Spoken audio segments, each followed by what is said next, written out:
Yo, guys, so during my secondary school days, right, which was so many years ago, yeah, about a decade ago, and even more than a decade ago, yeah, I just look young. During those days, we had this peculiar problem. So, you see, our school was not like that developed like it is now.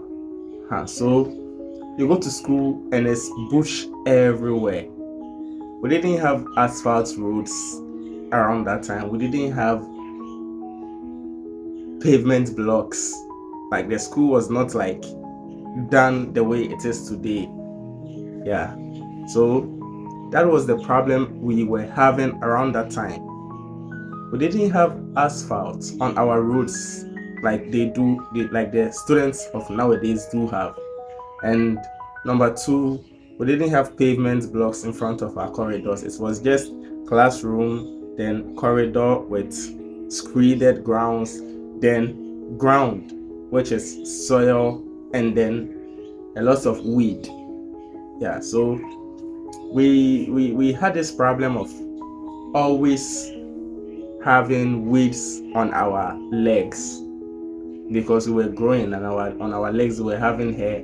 So the least chance you get to walk outside to go buy something and come back before you are back into the school is it when you're walking on the road, the pollens of the weeds will be landing on your hair, like your hair will be trapping the pollens. So that is what most of the times used to happen to the young men of then, which I was a part of. So I think me and a couple of friends, we decided to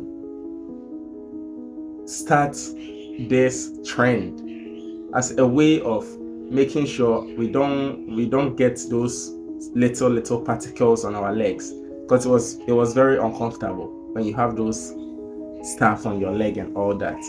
So we decided to put on long socks, so either black socks or white socks. Then we put it on, then we pull it to the point where it's almost close to our shorts, so that when we are walking on the way, we will not get the pollens getting stuck on our legs, on the hairs on our legs. So that is what we used to do to complement that problem we were having. Along the way, I think we left the school and I realized that I live near the school I attended. Yeah, I live in the same area as the school I attended. So when we graduated, what I realized was that the long socks thing has become a trend. And for so many years after, every young guy you see from that school that like is tagged, it has become like a tag symbol in that school. Like the guys in the school, anytime you see them, their socks are pulled up. And they kept doing this until now. Even up till now, people are still pulling their socks up to knee level. And now, number one, they have a very, very organized school now. Now they have pavement blocks everywhere, and now they have asphalts everywhere in the school. So like now the school is kept as to where you don't have that weeds getting stuck on your legs. But then that thing that we started to solve that problem is still persistent up till now. See, we had a problem we saw, and then we found a solution to it, and the solution became a thing associated with tag, like being cool. And then it has become consistent until today, and even today that they don't even have that same problem. Today that they don't have that problem, they are still practicing what our solution was. And it has become a tag-like thing. Like that's become like a cool thing in the school. So this brings to mind the cut wig that we have of today. Yeah, we see it on the heads of our judges, on the heads of our barristers, and the state's judicial. They always have their court wig on. But then I want to enlighten you a bit about the reason why they started putting on that court wig in the first place. So many years ago, like hundreds of years ago, there was this one King Louis the 13th. Yeah, he was growing old, so this man decided to put on a wig.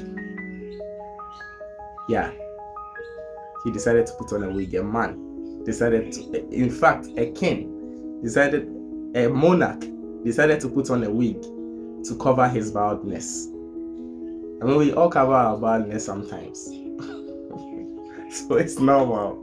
But this is what this man decided to do. He decided to put on the wig to cover his baldness. So, you cannot see your king practicing something and then it will not look cool to you. In fact, if you're in a kingdom and your king bows down, the whole kingdom has to bow down.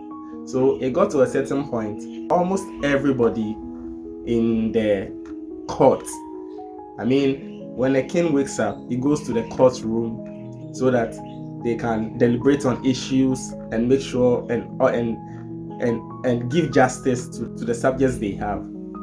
So when he goes to the courtrooms, he has his wig on.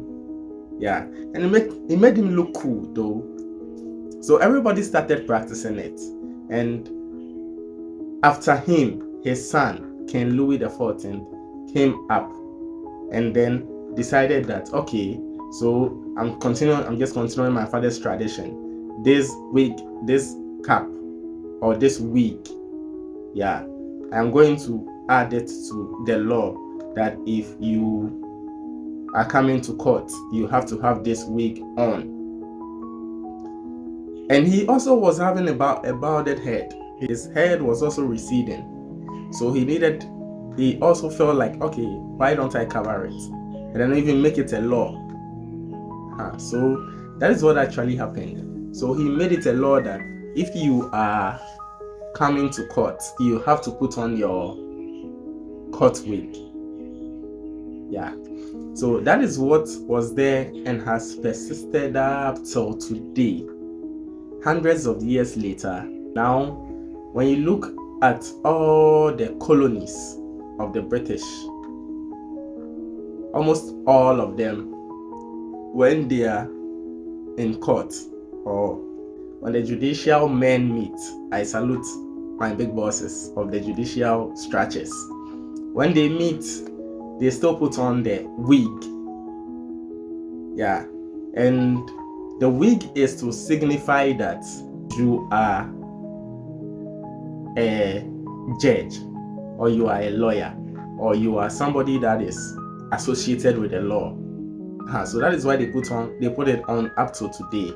And an extra thing is, see, when they are called into the bar, when they are called in to be a judge, or when they are called in to be a lawyer or something, they are given brand new wigs which are white.